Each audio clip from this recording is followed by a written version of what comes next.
You open your statement. The balance isn't great, but you're handling it. You made the payment, right on time. You did what they asked. And at the top of that paper, in bold letters, it says, minimum payment due. Two words that sound responsible. Two words that sound like you're doing the right thing. But for many people, they're one of the most profitable patterns in modern finance. Because that minimum payment, it's often not designed to help you get out of debt quickly. It's structured to keep you paying. For years, for decades, sometimes for the rest of your working life. Hey, before we start, tell me in the comments, where are you watching from? Drop your city or state. Or tell me, how long have you been making minimum payments? I want to see how far this pattern reaches, because it's not just one bank. It's not just one credit card company. It's a structure that spans the entire industry, and I want to see how many people recognize it in their own lives right now. In this video, you'll get a 4-step exit plan. See the real payoff timeline. Set your freedom payment, 3x minimum. Automate it by payday. Build a 0-month cash buffer so emergencies don't send you back. Here's what this video's about. You'll see how the minimum payment system really works, why it's often built to keep you in debt for years, the psychology that can keep you compliant, and the exact steps to break free before it eats your future. This is educational content, not legal or financial advice. Everyone's situation is unique, and laws vary by state. Always verify your rights and obligations before taking action, especially around old debts and credit agreements. Let's start with the illusion, because that's what the minimum payment often is. An illusion of progress, an illusion of control, an illusion that you're doing something meaningful when you're actually treading water. When you see minimum payment on your statement, it sounds safe, responsible, like you're doing what you're supposed to do. You think, I'm paying, I'm being responsible, I'm handling this like an adult, I'm not ignoring my debt, I'm not defaulting, I'm doing what the bill tells me to do. But that number on your statement, that specific dollar amount they highlight in bold, in many cases, it's calculated to maximize interest income for the issuer while keeping you just comfortable enough that you don't panic and make drastic changes. Here's the math they typically bury in tiny print at the bottom where most people never look. The math that would change everything if people actually read it and understood it. Example model. Your actual terms may differ. If you owe $5,000 on a credit card at 24% APR, which is pretty standard these days, maybe even on the low side for some cards, and you pay only the minimum payment, which is usually calculated as about 2% of your balance, you could be paying that debt for roughly 25 to 30 years. Not 25 to 30 months. Not 2 to 3 years. 25 to 30 years. And in that time, over those decades of making payments every single month without fail, you might pay over $9,000 in interest on a $5,000 original balance. That $5,000 purchase, maybe it was an emergency car repair that you couldn't avoid, maybe it was holiday spending that got out of control, maybe it was medical bills, maybe it was just life happening faster than your paycheck, could turn into $14,000 before it's finally gone. The point isn't the exact number, it's the direction of the math. All because the minimum payment in many systems was never meant to be your finish line. It's your treadmill. It keeps you moving just fast enough that you feel like you're doing something, like you're making progress, but slow enough that you never actually arrive anywhere. You're burning energy, you're putting in effort, you're being consistent, and you're staying exactly where the structure wants you. And every time you make that minimum payment, every time you hit submit payment for that exact amount they tell you to pay, the system tracking your behavior registers it and says, perfect. Keep them right here. They're profitable, they're predictable, they're compliant, they pay on time, they never miss. They're not at risk of default, but they're also not paying it off. They're the ideal customer. This isn't about conspiracy. This is about how incentive structures work. Card issuers generally earn more revenue from customers who carry balances consistently than from those who pay in full each cycle. That economic reality shapes how products and messages are designed. According to industry reporting, the credit card industry earns significant revenue every single year from people who never miss a payment but never get free. People who are doing everything right according to what the statement tells them to do. People who feel responsible, who feel like they're handling their obligations. You're not a bad customer when you pay the minimum. You're not failing when you make that payment on time every month. In the business model, you're often the ideal customer. You're exactly where the system benefits most. You're generating profit without generating risk. Here's why this pattern works so well psychologically, why millions of people stay in it for years or even decades without realizing what's happening, without understanding that they're on a treadmill. When you make a payment, any payment, even the minimum, your brain releases a hit of relief. You think, okay, I did something. I handled my responsibility. I took care of this problem. I'm being an adult. I'm not ignoring this. That relief is dopamine. It's a real chemical response in your brain that makes you feel like you've made progress, like you've accomplished something meaningful. But that feeling can be misleading. Because when you pay only the minimum, you often haven't made real progress. You've barely moved the needle. If you paid $150 and $100 of that went to interest, you only reduced your actual debt by $50. But your brain doesn't calculate that. Your brain doesn't do that math in the moment. Your brain just registers. I took action. I fulfilled an obligation. I addressed a threat. Relief achieved. It's the same feeling you'd get from actually making significant progress, even though you didn't. Your brain can't tell the difference between the feeling of paying $150 when $50 goes to principal versus paying $150 when $140 goes to principal. Both feel like, I made a payment. Both trigger that relief response. Then the next bill comes. Same balance, or close enough that it feels the same. Same minimum payment, or maybe even slightly less because the balance dropped by $50. The number barely moved despite the fact that you paid, despite the fact that you did what you were supposed to do. You feel discouraged when you see it, frustrated that you're not getting anywhere faster. But then what do? You pay the minimum again. Because doing something, even something that barely works, even something that's not really solving the problem, feels better than doing nothing. Because making that payment means you're trying. It means you're responsible. It means you're not giving up. It's a psychological loop that feeds itself. Stress about the debt. Make the minimum payment. Feel relief, because you did something. See the next statement and realize nothing really changed. Feel stress again. Make another minimum payment. Feel relief again. Repeat. Over and over, month after month, year after year. Credit card companies have studied consumer behavior for decades. They've invested significantly in research about how people think about money, how people respond to debt, what keeps people paying, what makes people default. They understand that your relief when you make a payment can be part of what keeps you in the system. Your feeling of I'm being responsible can be part of the design. It's not an accident. It's not a side effect. And that design works brilliantly from a business perspective. Because you'll make that minimum payment hundreds of times, literally hundreds of times over the course of 25 years, before you realize the game was never meant to end quickly.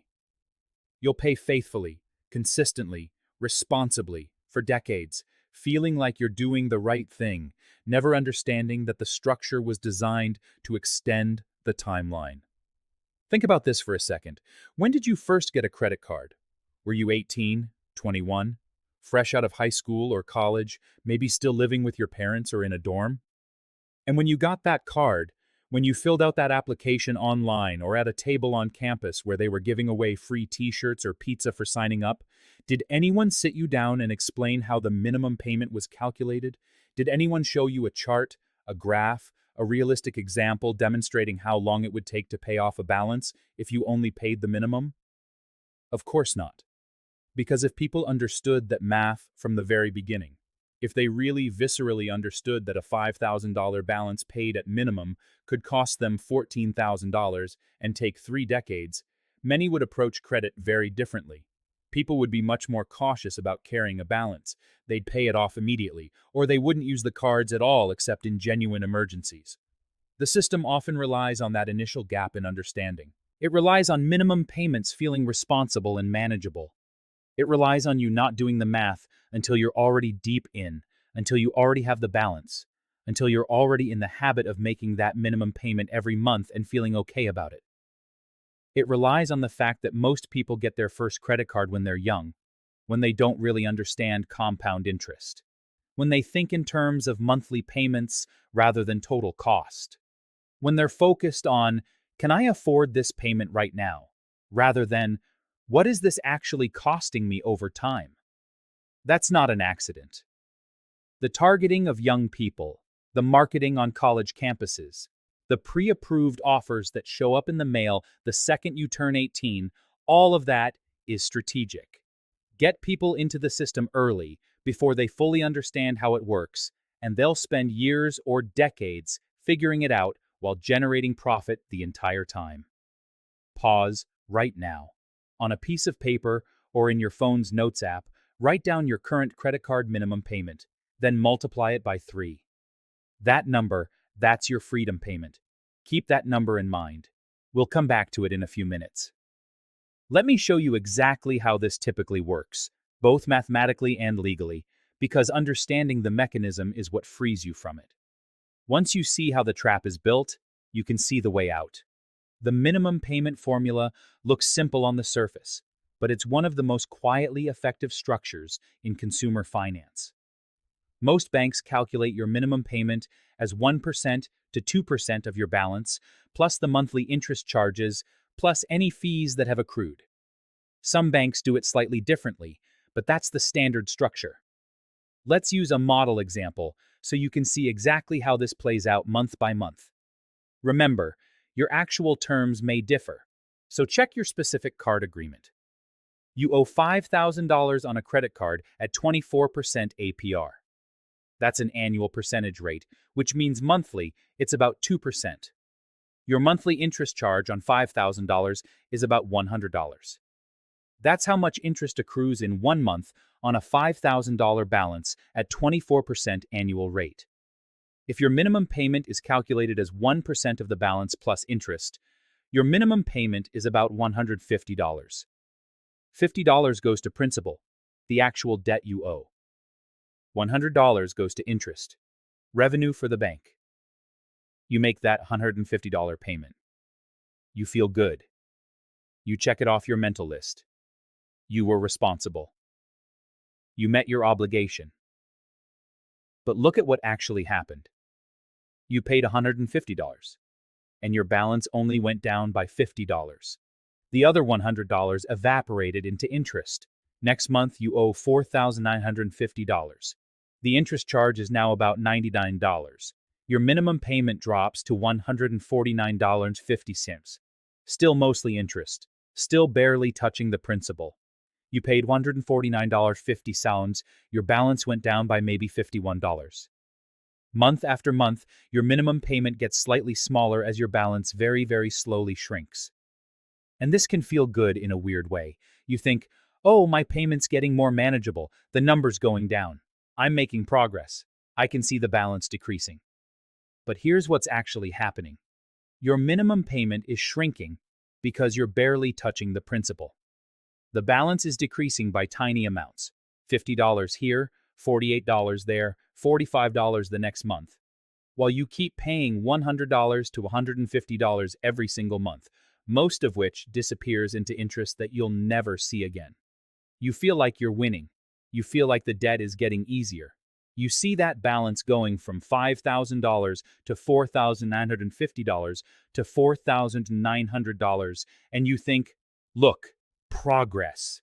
But you're moving very slowly. That's the structure. And here's the thing that will make you think when you really consider it. This is 100% legal. This is not a violation of any law. Federal law requires that credit card statements show how long it will take to pay off your balance if you only pay the minimum. They have to tell you.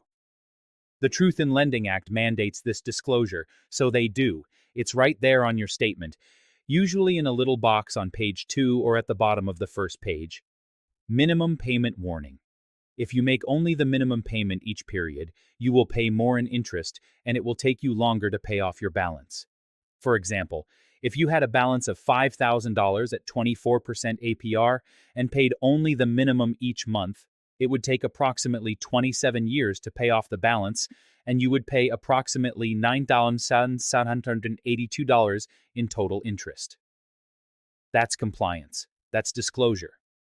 They told you. They fulfilled their legal obligation. They checked the box that says they informed the consumer.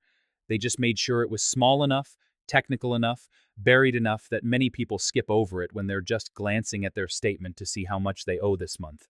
Most people never read that line carefully. And even if they do glance at it, they think, well, I'm not going to only pay the minimum forever. This is temporary. This is just until I get that bonus at work, or until I finish paying for this other thing, or until things get better. I'll pay it off faster once I have more money. But things don't automatically get better. Life keeps happening. The balance stays. More expenses come up. And years go by without you realizing it.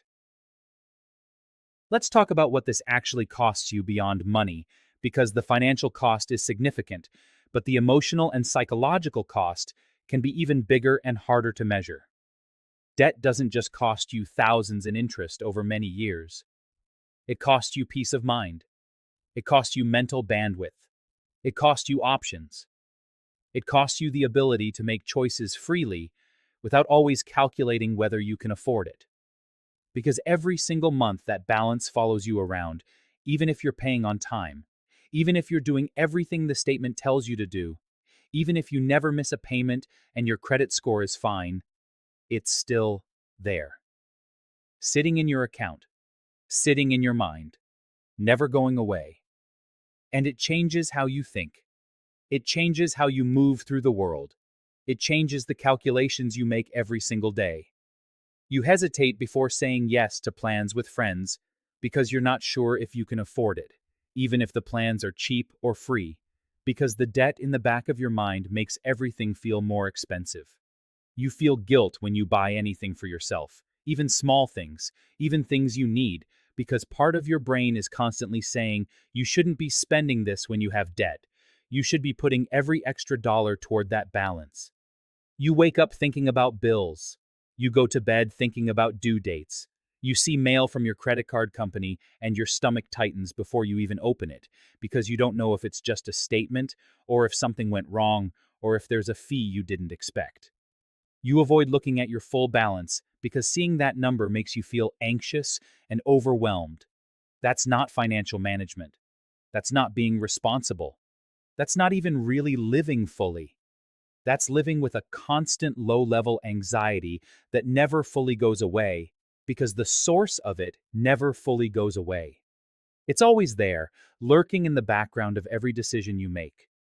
And the system can thrive on that mental state. As long as you're making those minimum payments, feeling responsible enough to keep paying, stressed enough to prioritize the payment, but not frustrated enough to reject the whole pattern and do something drastic like paying it off aggressively, even if it means sacrificing other things, you're in that profitable zone.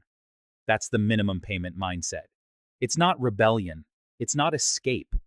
It's not even really active management. It's often quiet acceptance. And it's what keeps the entire machine running smoothly, month after month, year after year, decade after decade. So how do you break out? How do you stop being the predictable customer and start being free?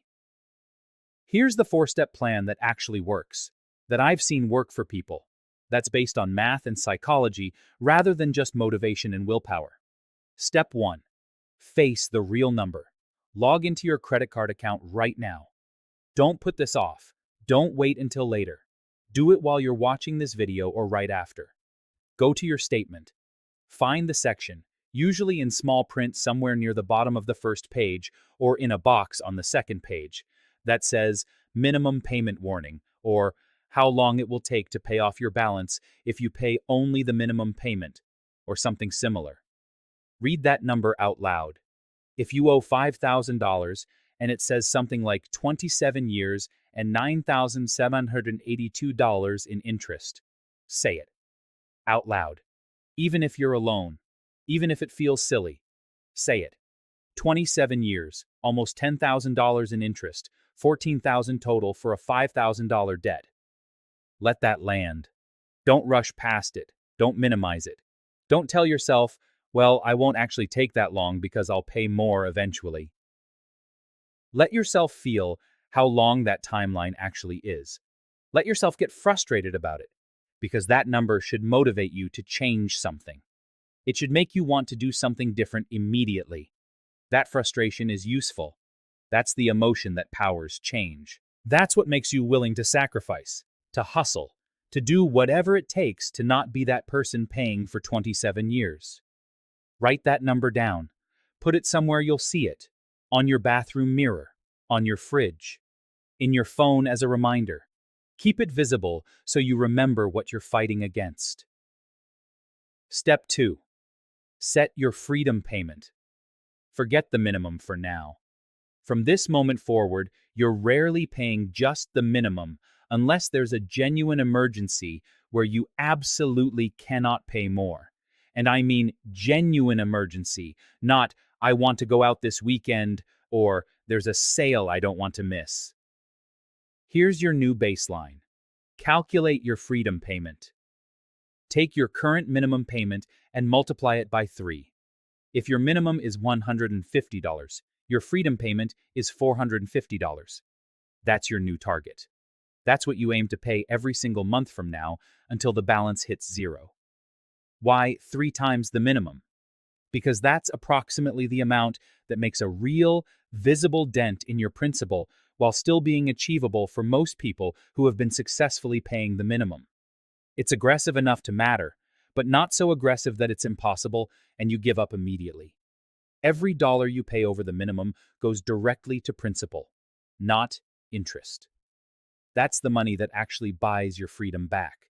That's what shortens 27 years down to 2 or 3 years. That's what changes this from a decades-long commitment to a temporary problem that you're actively solving. If 3 times feels genuinely impossible, if you run the numbers and it's literally not possible without not paying rent or not eating, fine. Start with double. $200 if your minimum is $100. $300 if your minimum is $150. But make it require you to cut something else, to make a trade-off, to sacrifice something you want in order to get something you need more, which is freedom. Progress beats perfection, but the goal is to rarely pay just the minimum again unless circumstances truly force you to for 1 month. Because here's the truth. The minimum payment is often not a neutral starting point. It's not the reasonable middle ground. In many cases, it's the maximum amount you can pay while still staying on that very long timeline. Anything meaningfully above it is progress toward freedom. Anything at or below it is often choosing to stay on that extended path. Step 3. Automate the freedom payment. Remember what we talked about in earlier videos. Willpower doesn't last forever, but automation does. Human willpower fails eventually. It's not a character flaw. It's not weakness. It's just reality. You have a bad week at work. You're tired. You're stressed. You want to go out with friends and have fun for once instead of staying home to save money. You see something you really want to buy. You have an unexpected expense that's not quite an emergency, but it's annoying. And suddenly, that extra $300 you were going to put toward your credit card doesn't seem as important as it did when you made the plan last month. Automation removes that decision point. It removes the daily temptation. It removes the moment where you have to choose between what you want now and what you want most. Set up an automatic payment for your freedom payment, the amount you calculated in Step 2, the 3 times minimum amount, to process automatically the day after your paycheck hits your account. Or if you get paid twice a month, split it into 2 payments. If your freedom payment is $450, set up 2 automatic payments of $225 each, one for each payday. Make it disappear before you can see it, before you can think about it, before you can talk yourself into using it for something else. Treat it exactly like you treat rent, or your car payment, or any other non-negotiable bill. It's not optional spending. It's not discretionary. It's the cost of freedom, and it happens automatically whether you feel like it that month or not. Your brain can argue with a plan. Your brain can rationalize skipping a manual payment just this once because you had a hard month, or because you really want something, or because you'll make it up next month. Your brain is very good at justification, but your brain cannot argue with money that's already gone, that was automatically transferred before you even logged into your account. Step 4. Build your 0-month fund while you're paying down debt.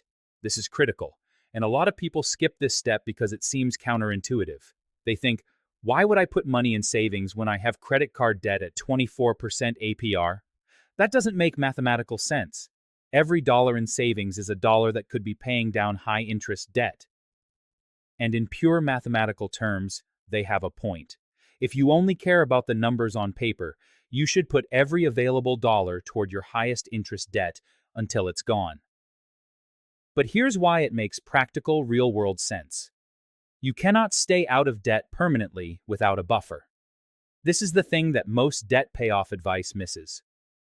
If you pay off your credit card completely, aggressively, by putting every spare dollar toward it, and you hit that beautiful zero balance, and you celebrate, and you feel amazing, but you have zero emergency savings, what happens 3 months later when your car breaks down? Or when you have a medical bill? Or when your hours get cut at work? Or when literally any unexpected expense happens? You go right back to the credit card, because you have no other option in that moment. You're back in debt within months. You're starting over from zero again, feeling like you failed, wondering why you can't seem to stay out of debt no matter how hard you try. Your 0-month fund is 1 full month of expenses in cash. Rent, food, utilities, insurance, car payment if you have one, gas, phone, internet, everything you normally spend in 30 days. This is your firewall. This is your shock absorber. This is what turns a $900 emergency into an annoying inconvenience instead of a reason to go back into debt. So while you're paying down your card aggressively with your freedom payment, you're also putting something, even if it's just $50 or $75 or $100 per month, into a completely separate savings account that you don't touch unless there's a real emergency, not a want, not a would be nice. A genuine emergency that you cannot avoid and cannot postpone. Yes, this means your debt payoff takes a little bit longer. If you're putting $400 toward your card instead of $450 because you're putting $50 towards savings, your debt takes a few more months to eliminate. But it also means that when you finally hit zero on that card, you stay at zero. You don't yo-yo back. You don't restart the cycle. You don't end up in the same place a year later wondering what happened. That fund is your insurance policy. When life hits, and life always hits, it's not a question of if but when, you pay cash instead of credit. You protect the progress you made. You stay free instead of falling back into the trap you just escaped. Drop the word firewall in the comments if you're committing to building that fund starting this month. Now let me show you something about how the business model actually works, because once you understand this, you'll see exactly how deliberate this whole structure is, how much thought and strategy went into designing it to work exactly the way it works. Credit card companies don't just issue cards and hope for the best. They don't just set interest rates randomly. They have sophisticated algorithms and risk models that analyze your behavior in real time and predict your profitability over time. They know statistically which types of customers tend to generate revenue and which ones don't. And here's what industry analysis and reporting typically shows. Customers who carry balances while making regular minimum payments are often rated internally as highly profitable and low risk. You're generating interest revenue. That's the profitable part. But you're not at high risk of defaulting because you're consistent, you're reliable, you never miss, your payments come through like clockwork. That's the low risk part. You're the balance-carrying customer who's both profitable and predictable. Not too risky, not too paid off. In the middle zone. People who pay their full balance every month. People who use credit cards for convenience or rewards, but never carry a balance and never pay a single penny in interest. Those people generate minimal interest revenue. They're using the bank's money during the grace period. They're collecting rewards and cashback, and they're not paying interest. In industry analysis, you can see this distinction. Revolvers, those who carry balances, tend to be more profitable than transactors, those who pay in full. The business model depends heavily on the revolver segment. Some internal analysis has shown that accounts of people who consistently pay in full every month can be flagged as lower value customers. People who might close their accounts because they're not really using the credit feature, people who might find better rewards elsewhere, people who might stop using credit altogether. So the system structurally benefits when you're in that middle zone, not defaulting, which costs money when they have to write off your debt and send you to collections, not debt-free and paying in full, which generates little to no interest revenue, but stable and carrying a balance. Paying regularly, generating interest month after month after month. The structure creates a zone where you feel responsible and in control while remaining indebted and profitable. That's not your personal failure. That's not you being bad with money. That's not you lacking discipline or intelligence. That's the business model working as designed by the incentive structure. You're doing exactly what the minimum payment structure encourages when you make that minimum payment on time every month. So let's redefine what success actually means here, because the credit card issuer's definition of success, you making minimum payments for many years, is not your definition of success and should never be. Getting out of debt isn't about being perfect. It's not about never making a mistake or never using credit ever again for the rest of your life. It's not about living in fear of spending money. It's about being deliberate. It's about building a system that keeps you out once you're out. It's about understanding how the structure actually works so you can stop following patterns that extend the timeline. Your goal isn't to never use credit again. Your goal is to never depend on it, to never need it for survival, to only use it strategically, if at all, when you have the cash to back it up immediately, when you're using it for convenience or rewards, not because you don't have another option. Your goal isn't to hate money, or to be afraid of spending, or to live in deprivation forever. Your goal is to make money serve you instead of you serving your debt. To make spending decisions based on what you actually want and need, not based on what your credit card balance allows. So redefine success. Success is not hitting zero balance once and celebrating for a weekend and then slowly sliding back over the next year. Success is building a system. The freedom payment, the automation, the 0-month fund that keeps you at zero even when life throws problems at you. Success is not, I paid it down again after it went back up. Success is, I built a structure that prevents it from going back up in the first place. Success is not occasionally doing the right thing when you feel motivated or when you have a good month. Success is making the right thing automatic so you don't have to think about it anymore, so you don't have to rely on motivation or willpower or having a good day. Success is building a financial system that works even when you don't feel like it, even when you're tired, even when you're tempted. Here's the real talk part of this video, the part I need you to hear clearly and take seriously. Most people never escape this pattern, not because they're lazy, not because they're unintelligent, not because they don't care about their financial future, but because they never see the structure for what it is. They see minimum payments as responsible because that's what the statement tells them is required. They see staying current on their accounts as success because they're not defaulting and their credit score isn't dropping. They see slow progress as better than no progress because at least the balance is going down, even if it's going down by $50 a month. And they spend 20 or 30 years making payments, feeling like they're doing the right thing, never realizing they're on a timeline that was designed to extend as long as possible while they remain compliant. The minimum payment structure exists specifically to create this pattern, to keep you paying as long as possible while feeling okay about it. But you just saw it. Right now, in this video, you saw the structure for what it is. The math that shows you could pay $14,000 to eliminate a $5,000 debt if you only pay minimums. The psychology that makes you feel good about making minimum payments, even though you're barely reducing principal.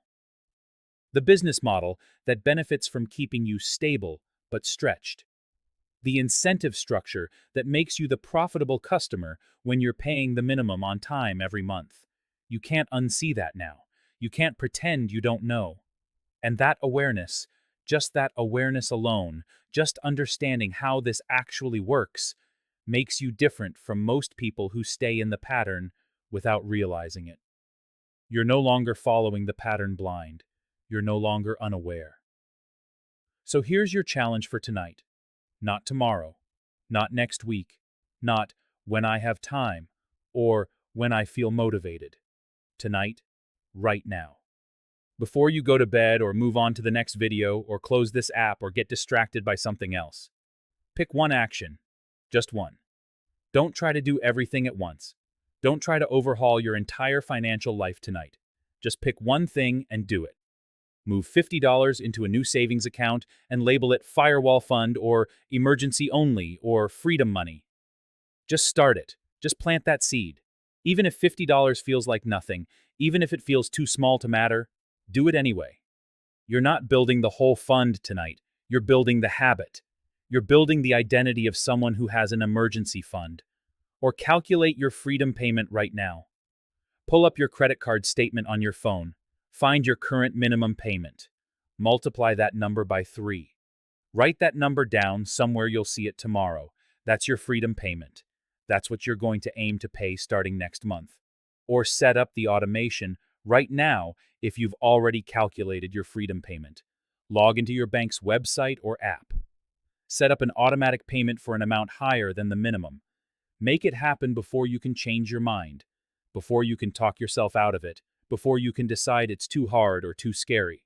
Or delete every 0% balance transfer offer sitting in your inbox or your email right now without opening them. Those offers are not opportunities in most cases. They're not gifts. They're not helping you. They're often invitations back into the pattern with a new disguise. They're the system trying to keep you in the game with different terms.